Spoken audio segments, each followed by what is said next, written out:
সুপ্রিয় ভিউয়ার্স আসসালামু আলাইকুম। আজকের পর্বে আপনাদের জন্য আমার রেসিপিতে থাকছে অনেকগুলো ভর্তা।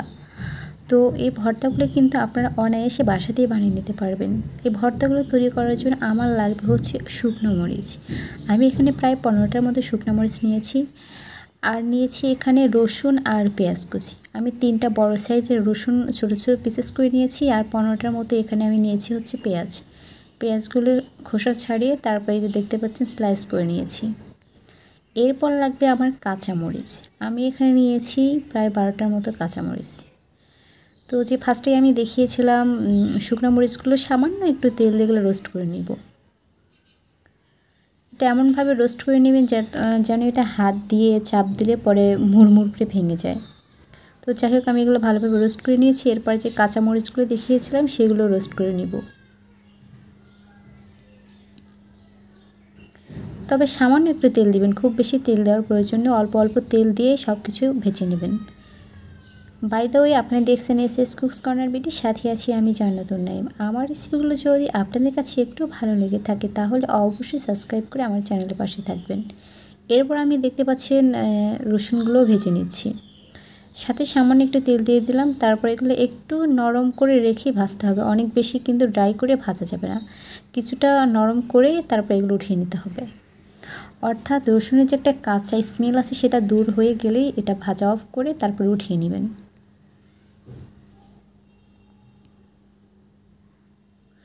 আমরা আসলে বাঙালি ভর্তা প্রিয়। ভর্তা হলে কিন্তু আমরা অনায়াসে অনেকগুলো ভাত খেয়ে নিতে পারি। ভর্তা পছন্দ করেন না এমন মানুষ কিন্তু সত্যিই খুঁজে পাওয়া দুষ্কর। তো তারপর আমি দেখতে পাচ্ছেন পেঁয়াজগুলো ভেজে নিচ্ছি। পেঁয়াজগুলো কিছুটা ব্রেস্তা আর কিছুটা নরম রেখে ভেজে নেব। একদম ফুল ব্রেস্তার মতো করা যাবে না, আবার অনেক বেশি নরমও রাখা যাবে না। মোটামুটি আপনি এটা ব্রেস্তা টু হচ্ছে কিছুটা নরম করে ভেজে নেবেন।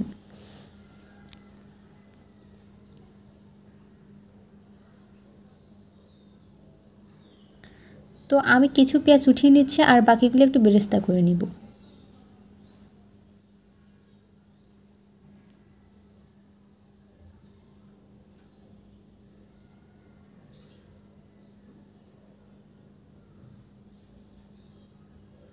আসলে এক এক রকম ভর্তায় কিন্তু এক এক রকম পেঁয়াজের ব্যবহার হয়।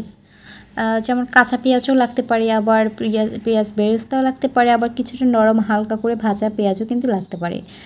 সেগুলো খেয়াল রেখে আপনারা পেঁয়াজটা বেরেস্তা করে নেবেন, তারপরে কিছুটা নরম করে রাখবেন আর কিছু পেঁয়াজ কাঁচাই রেখে দেবেন, তাহলে আপনার ভর্তা করতে সুবিধা হবে। আর ভর্তায় কিন্তু এক একটা পেঁয়াজের স্বাদ এক এক রকম হয়। তো যাই হোক পেঁয়াজগুলো ভেজে নিয়েছি। প্রথমে আমি যে ভর্তাটা করে নেব সেটা হচ্ছে চিংড়ি মাছের ভর্তা। মজাদার ইয়াম্মি চিংড়ি মাছের ভর্তাটি করার জন্য আমি এখানে নিয়েছি হচ্ছে চিংড়ি মাছ। দেখতেই পাচ্ছেন চিংড়ি মাছগুলো সুন্দরভাবে পরিষ্কার করে নিয়েছি। এবার সামান্য একটু হলুদ দিয়ে এই চিংড়ি মাছগুলো আমি ভেজে নেব। লবণ দেওয়ার প্রয়োজন নেই, জাস্ট একটু হলুদ গুঁড়ো দিয়ে এটা ভেজে নিলেই হবে। সামান্য একটু হলুদ গুঁড়ো আর তেল দিয়ে এটা চুলাটা লোতে রেখে ভেজে নেবেন। একদম হাই হিটে কিন্তু এটা ভাজতে যাবেন না।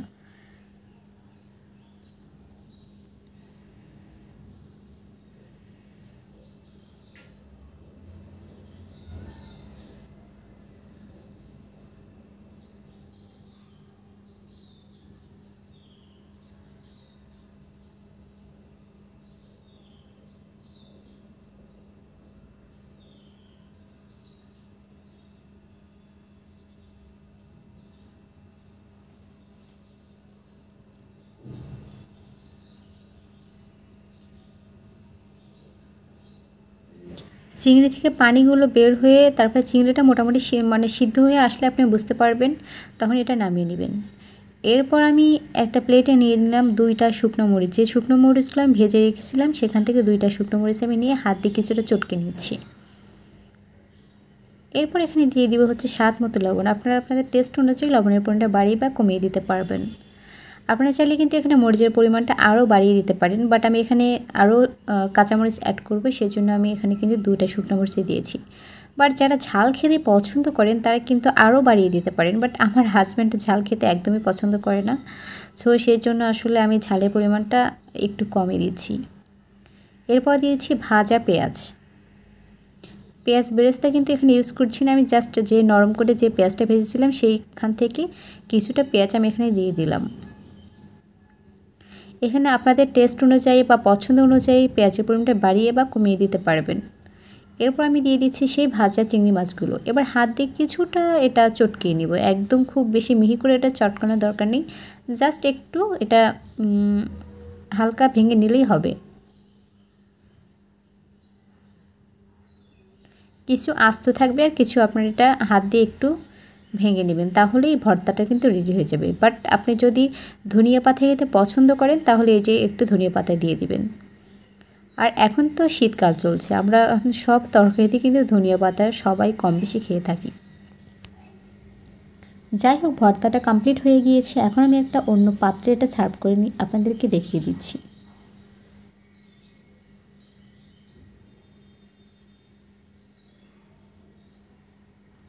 খুব সহজেই কিন্তু হাতেই এই ভর্তাটি করে নেওয়া যায়, আর সাথে যদি একটু কাঁচামরিচ দিয়ে ভাতটা পরিবেশন করেন তাহলে কিন্তু আরও বেশি ভালো লাগবে। এরপর আমি আপনাদের যে ভর্তাটা দেখিয়ে দিচ্ছি সেটা হচ্ছে কালো জিরা ভর্তা। এখন কিন্তু শীতকালে সবারই কম বেশি ঠান্ডা জ্বর লেগে আছে, এখন যদি কালো জিরা ভর্তাটা খান তাহলে কিন্তু মন্দ হয় না। তো যাই হোক, এই কালো জিরা ভর্তাটি করার জন্য আমি এখানে নিয়েছি কালো জিরা। এখন চুলাটা লোতে রেখে আমি কালো জিরাগুলো রোস্ট করে নিচ্ছি। কখনই কিন্তু কালো জিরা বলেন বা জিরা বলেন কোনো কিছু কিন্তু হাই হিটে রোস্ট করবেন না, তাহলে কিন্তু এটা পুড়ে তিতো হয়ে যাবে। সো বুঝতেই পারছেন এটা কতটা স্লোলি রোস্ট করে নিতে হবে। এটা খুব ভালোভাবে ভেজে নেওয়া হয়ে গিয়েছে। এখন আমি একটা শিল নোড়া নিয়েছি, দেখতে পাচ্ছেন।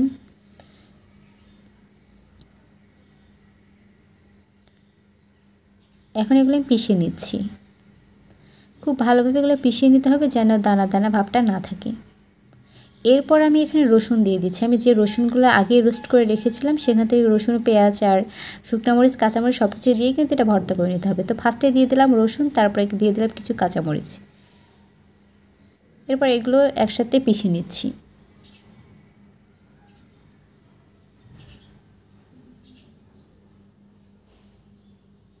আমরা ভর্তা খেতে পছন্দ করি, কিন্তু ভর্তা তৈরি করতে কিন্তু অনেক বেশি ঝামেলা হয়। তো ঝামেলাবিহীন ছাড়াই কিন্তু আজকে আমি আপনাদের সাথে ভর্তা রেসিপিগুলো শেয়ার করছি। এরপর পেঁয়াজগুলো ভেজে রেখেছিলাম নরম নরম করে, সেই পেঁয়াজগুলোর মধ্যে দিয়ে দিলাম। পেঁয়াজ বেরেস্তা দেওয়ার কিন্তু এখানে কোনো প্রয়োজন নেই, জাস্ট একটু নরম নরম করে ভেজে রাখে পেঁয়াজগুলো দিলেই হবে। যেহেতু এখন এটা খুব ভালোভাবে পেশা হয়নি, এজন্য আরেকবার আমি এগুলো পিষে নিচ্ছি, তাহলে এটা খুব ভালোভাবে এটা মিহি হয়ে যাবে।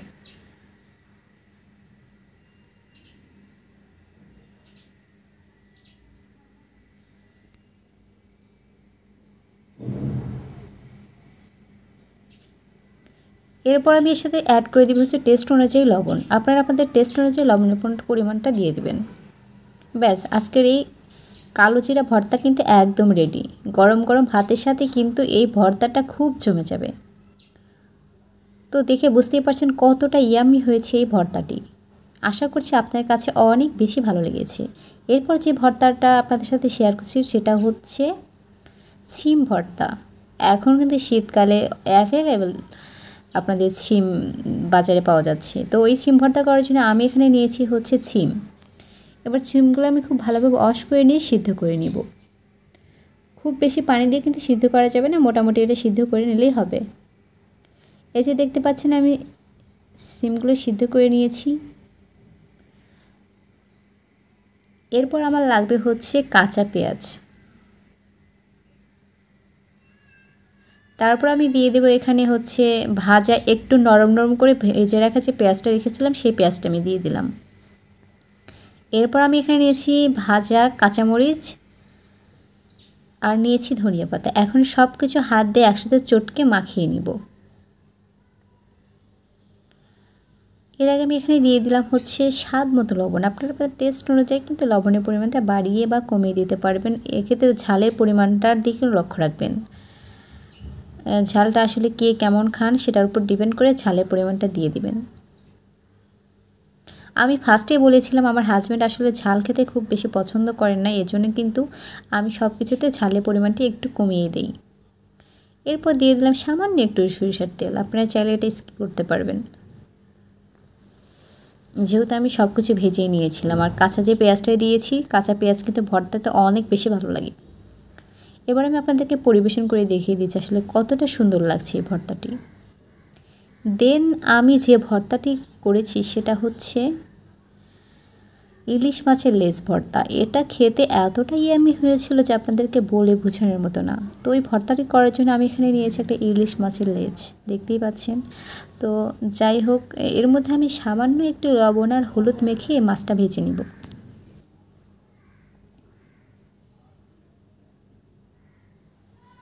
আমরা কম বেশি কিন্তু মাওয়া ঘাটে ইলিশ মাছের লেজ ভর্তার কথা শুনেছি। তো সেই রেসিপিটি আজকে আমি আপনাদের সাথে শেয়ার করছি। আশা করছি এটা আপনাদের কাছে অনেক বেশি ভালো লাগবে। তো যাই হোক, মাছটা আমি ভেজে নিচ্ছি। এটা খুবই সুন্দরভাবে মুচমুচে করে ভেজে নেবেন। এই ভর্তাটা খেতে যতটা টেস্টি, আর এটা কিন্তু তৈরি করতে প্যারা আছে, তবে আজকে আমি খুবই সহজ পদ্ধতিতে আপনাদের সাথে এটা শেয়ার করছি। আর এই যে দেখতে পাচ্ছেন তেলগুলো, সেই তেলগুলো কিন্তু ভর্তা করার সময় আমি দিয়ে দিব। এখন এই মাছ থেকে আমি যতটা সম্ভব কাটা বেছে নেওয়া যায় ঠিক ততটা কাটা বেছে নিব।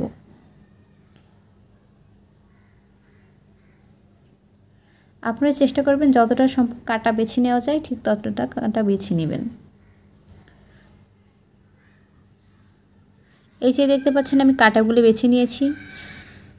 এরপর আমার লাগবে হচ্ছে শুকনা মরিচ। আমি যে ভেজে শুকনা মরিচ রেখেছিলাম সেখান থেকে আমি 2 থেকে 3টা শুকনা মরিচ নিয়ে এটা হাত দিয়ে চটকে নিচ্ছি। সাথে কিন্তু একটু লবণ দিয়েছিলাম।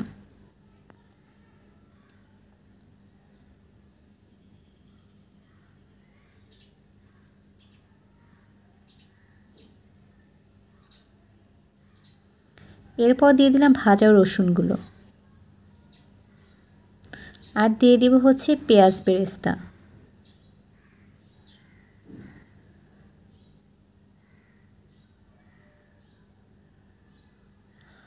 ভাজা রসুন দিয়েছি হচ্ছে শুকনা মরিচ, তারপর দিয়েছি হচ্ছে পেঁয়াজ বেরেস্তা।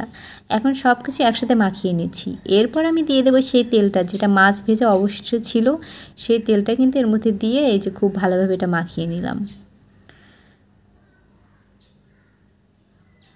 তেলটা দেখেই কিন্তু আসলে লোভ লাগার মতো অবস্থায় দেখেন। তারপর দিয়ে দিলাম কিছু ধনিয়া পাতা।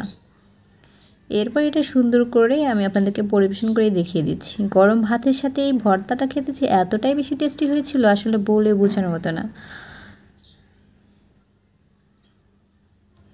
খুবই সহজ উপায়ে কিন্তু এই ভর্তাটা এভাবে আপনারা বাসাতেই বানিয়ে নিতে পারবেন, আর মাওঘাটে গিয়ে কিনে খেতে হবে না। তো কেমন লেগেছে অবশ্যই কমেন্টস করে জানাবেন।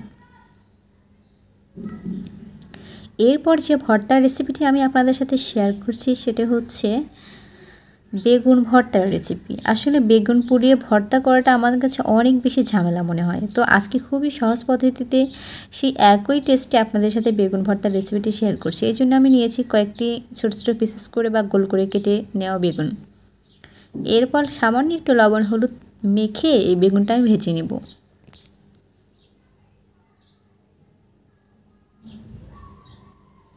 মাছ ভাজার পরে যে কড়াইতে তেলটা ছিল সেটার মধ্যে আমি দিয়ে দিলাম সেই বেগুনগুলো।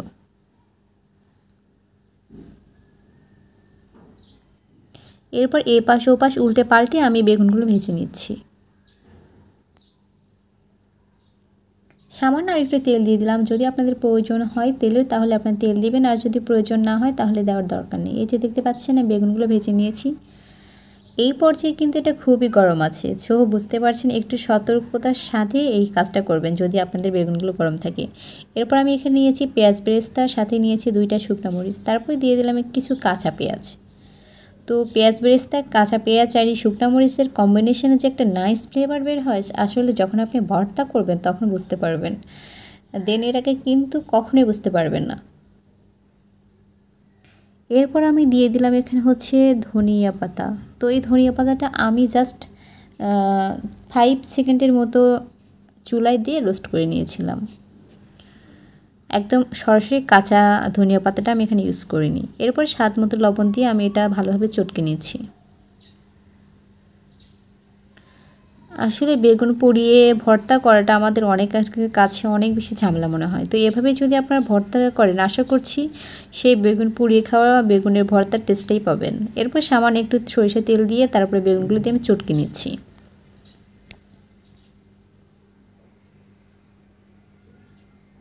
আর এই যে পাশ থেকে যে আঁশগুলো ছিল বেগুনের খোসা, সেগুলো আমি ফেলে দিচ্ছি। আপনারা চাইলে সেটা রাখতেও পারেন, বাট আমি সেগুলো ফেলে দিয়েছিলাম।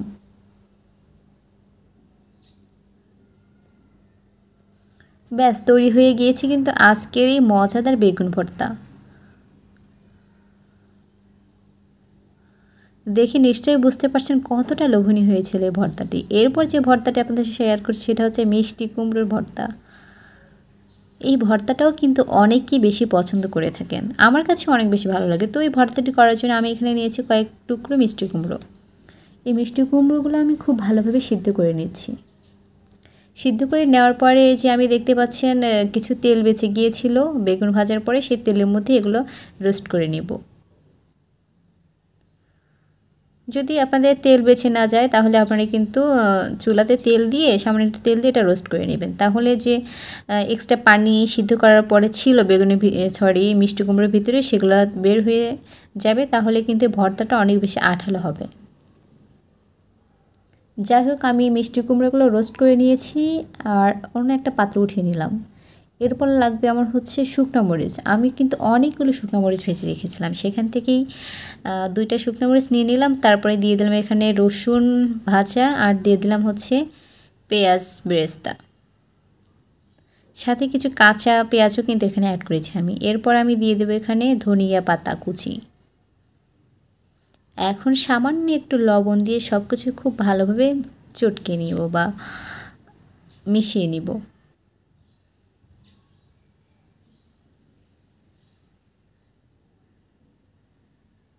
আশা করছি আজকের এই ভর্তার সবগুলো রেসিপি আপনাদের কাছে অনেক বেশি ভালো লেগেছে। আর খুবই সহজ উপায়ে কিন্তু আমি ঝামেলাবিহীন এই ভর্তার রেসিপিগুলো আপনাদের সাথে শেয়ার করেছি।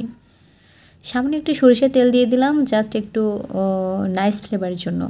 আর খেতেও কিন্তু আসলে ভালো লাগে। একটু কাছ থেকে দেখিয়ে দিই, দেখেন এই ভর্তাটা কতটা বেশি সুন্দর হয়েছে। এখন পরিবেশন করে দেখিয়ে দিচ্ছি। দেখেন আসলে এই ভর্তার কথা আর কী বলবো, সবগুলো ভর্তাই কিন্তু আমার কাছে অনেক বেশি ভালো লেগেছিল। তো কার কাছে কেমন লাগে ভর্তার রেসিপিটা অবশ্যই কমেন্টস করে জানাবেন। আমার কাছে তো ভর্তা মানেই একটা আমার দুর্বল পয়েন্ট বলতে পারেন। তো সবগুলো ভর্তা পরিবেশন করে আপনাদেরকে দেখিয়ে দিচ্ছি। কেমন লেগেছে তা তো অবশ্যই কমেন্টস করে জানাবেন। আবারও দেখা হবে আপনাদের সাথে নতুন কোনো রেসিপি নিয়ে। সেই পর্যন্ত সবাই অনেক বেশি ভালো থাকবেন, সুস্থ থাকবেন। আল্লাহ হাফিজ।